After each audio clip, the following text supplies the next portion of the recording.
విశాఖపట్నానికి చెందిన అర్జున అవార్డు గ్రహీత అథ్లెట్ జ్యోతి ఎర్రాజ్కి ఏపీ ప్రభుత్వం అండగా నిలిచింది. జ్యోతికి 30 లక్షల ఆర్థిక సహాయాన్ని అందించారు. జ్యోతి తన కుటుంబ సభ్యులు, షాప్ చైర్మన్ రవినాయుడుతో కలిసి ఉండవల్లిలోని మంత్రి లోకేష్ నివాసానికి వెళ్లారు. అక్కడ మంత్రి నారా లోకేష్ స్వయంగా చెక్ను జ్యోతికి అందజేశారు. కామన్వెల్త్, ఆసియా క్రీడలకు ఆమె సిద్ధమవుతున్న నేపథ్యంలో శాప్ తరపున ఈ చెక్ను అందజేయడం జరిగింది. ఇటీవల దక్షిణ కొరియాలో జరిగిన ఆసియా అథ్లెటిక్స్ ఛాంపియన్షిప్లో జ్యోతి స్వర్ణ పతాకాన్ని సాధించి దేశానికి గర్వకారణమయ్యారని మంత్రి లోకేష్ ప్రశంసించారు.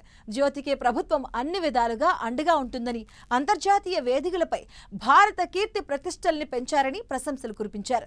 జ్యోతి ఒలింపిక్స్ లో పతకం సాధించడమే లక్ష్యంగా కృషి చేయాలన్నారు.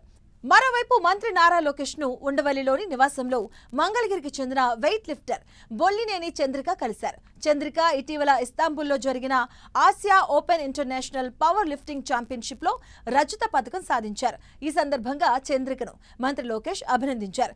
బొల్లినేని చంద్రికకు అభినందనలు. అలాగే ఆమె ఇస్తాంబుల్లో జరిగిన ఆసియా ఓపెన్ అంతర్జాతీయ పవర్ లిఫ్టింగ్ ఛాంపియన్షిప్ లో 84 కేజీల సీనియర్ విభాగంలో కాంస్య పథకం సాధించారు. ఈ విజయం ఏపీకు గర్వకారణం. ఆమె భవిష్యత్తులో మరిన్ని విజయాలు సాధించాలని, అందుకు తమ పూర్తి మద్దతు ఉంటుందని మంత్రి లోకేష్ ట్వీట్ చేశారు.